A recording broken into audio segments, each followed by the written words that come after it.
এখন শুনবেন আমাদের স্থানীয় সংবাদ। আসসালামু আলাইকুম। বাংলাদেশ বেতার, সিলেট। সংবাদ পড়ছি শিমুল আক্তার। আন্তর্জাতিক দুর্নীতি বিরোধী দিবস আজ। দুর্নীতির বিরুদ্ধে তারুণ্যের একতা, গড়বে আগামী শুদ্ধতা। এই প্রতিপাদ্যকে সামনে রেখে দেশের বিভিন্ন স্থানের মতো সিলেটেও নানা কর্মসূচি পালন করা হয়। জাতিসংঘের দুর্নীতি বিরোধী কনভেনশনে স্বাক্ষরকারী দেশ হিসেবে বাংলাদেশ প্রতি বছর দিবসটি গুরুত্বের সঙ্গে পালন করে। জাতিসংঘ ২০০৩ সালের ৯ ডিসেম্বরকে আন্তর্জাতিক দুর্নীতি বিরোধী দিবস হিসেবে ঘোষণা করে। দুর্নীতি দমন কমিশন ২০০৭ সাল থেকে আন্তর্জাতিক দুর্নীতি বিরোধী দিবস পালন শুরু করে। দুর্নীতির বিরুদ্ধে গণসচেতনতা বৃদ্ধি এবং দুর্নীতি দমনে কার্যকর ব্যবস্থা গ্রহণের আহ্বান জানানোই এই দিবসের মূল উদ্দেশ্য। দিবসটি উপলক্ষে সরকারি বেসরকারি উদ্যোগে নানা কর্মসূচি গ্রহণ করা হয়েছে। এর মধ্যে রয়েছে শোভাযাত্রা, আলোচনা সভা ও সাংস্কৃতিক অনুষ্ঠান।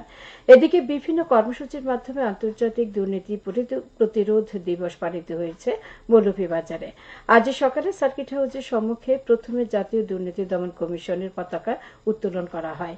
এ সময় সমবেত কণ্ঠে জাতীয় সঙ্গীত পরিবেশন করা হয়। পরে কালেক্টরের প্রাঙ্গণে অনুষ্ঠিত হয় মানববন্ধন। এতে সরকারি কর্মকর্তা কর্মচারী সহ বিভিন্ন পেশার ৩ শতাধিক ব্যক্তি অংশ নেন। এরপর কালেক্টরেট সভাকক্ষে অনুষ্ঠিত হয় আলোচনা সভা। এতে সভাপতিত্ব করেন জেলা প্রশাসক মোহাম্মদ ইসরাইল হোসেন। জেলা প্রশাসন, দুর্নীতি দমন কমিশন ও জেলা দুর্নীতি প্রতিরোধ কমিটি যৌথভাবে এর আয়োজন করে। জেলার অন্যান্য উপজেলায় অনুরূপ কর্মসূচির মাধ্যমে দিবসটি পালিত হয়েছে। এদিকে মৌলভীবাজারের কমলগঞ্জে আন্তর্জাতিক দুর্নীতি বিরোধী দিবস পালন হয়েছে। দিবসটি উপলক্ষে আজ সকালে উপজেলা প্রশাসন, উপজেলা দুর্নীতি প্রতিরোধ কমিটির উদ্যোগে অনুষ্ঠিত হয় জাতীয় সঙ্গীত পরিবেশন, জাতীয় পতাকা ও দুদক পতাকা উত্তোলন, মানববন্ধন এবং দুর্নীতি দমন ও প্রতিরোধ করণীয় শীর্ষক আলোচনা সভা।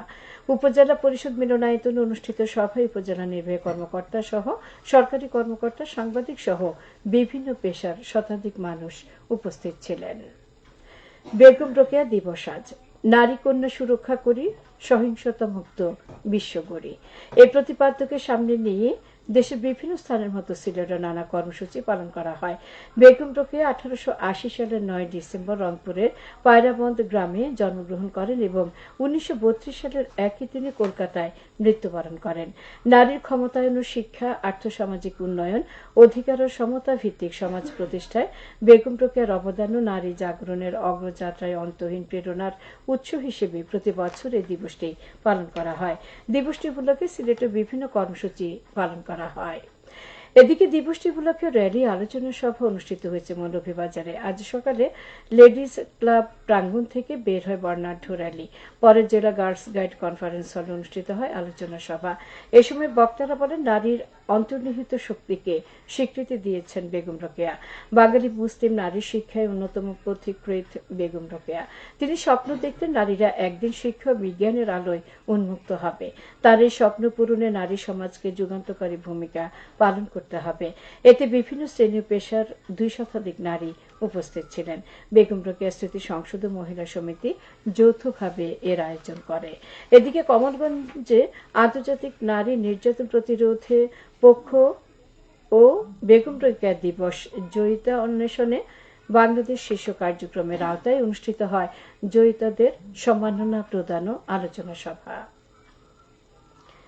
মৌলভীবাজার হানাদার মুক্ত দিবস গতকাল যথাযোগ্য মর্যাদায় ও নানা কর্মসূচির মাধ্যমে পালিত হয়েছে। ১৯৭১ সালের ৮ ডিসেম্বর মৌলভীবাজার হানাদার মুক্ত হয়। এই উপলক্ষে মুক্তিযোদ্ধা কমান্ড কাউন্সিল সহ বিভিন্ন রাজনৈতিক সংগঠনের উদ্যোগে বিজয় র্যালি, কেন্দ্রীয় শহীদ মিনারে পুষ্পস্তবক অর্পণ ও আলোচনা সভার আয়োজন করা হয়। ১৯৭১ সালের ৭ ডিসেম্বর রাতে মৌলভীবাজারে মুক্তিযোদ্ধাদের প্রতিরোধের মুখে পাক বাহিনী মৌলভীবাজার জেলা শহর থেকে পালিয়ে যেতে বাধ্য হয়। অবশেষে ৮ ডিসেম্বর সকালে তৎকালীন মৌলভীবাজার মহকুমা কার্যালয়ের বর্তমান জেলা প্রশাসক কার্যালয়ের সম্মুখে স্বাধীন সার্বভৌম বাংলাদেশের লাল সবুজের পতাকা উত্তোলন করা হয়। ১৯৭১ সালের ৩০ এপ্রিল থেকে ৭ ডিসেম্বর পর্যন্ত মৌলভীবাজার শহর ছিল পাক বাহিনীর নিয়ন্ত্রণে। মৌলভীবাজারের সরকারি উচ্চ বিদ্যালয় ছিল সাবেক ৪ মহকুমার পাক বাহিনীর ক্যাম্প।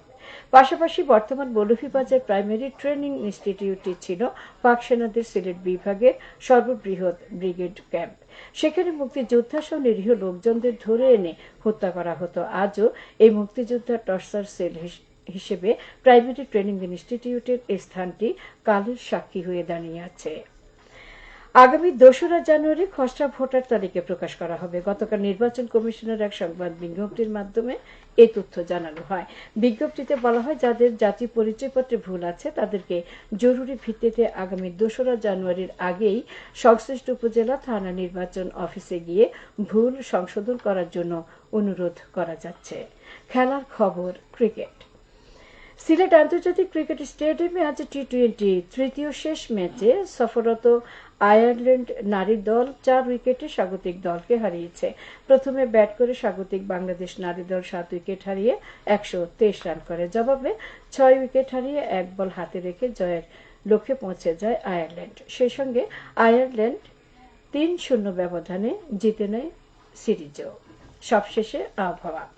রাত ১টা পর্যন্ত পূর্বাভাসে বলা হয়েছে সিলেট সহ পার্শ্ববর্তী এলাকার জন্য আজ কোনো সতর্কবাণী নেই এবং কোনো সংকেতও দেখাতে হবে না। আজ সিলেটে সূর্যোদয় হয়েছে ৬টা ২৬ এবং সূর্য অস্ত যাবে সন্ধ্যে ৫টা ৩। সংবাদ শেষ হলে আমাদের পরবর্তী স্থানীয় সংবাদ প্রচারিত হবে সন্ধ্যে ৭টায়। আল্লাহ হাফিজ। এই অনুষ্ঠান শুনছেন বাংলাদেশ বেতার সিলেট কেন্দ্র থেকে।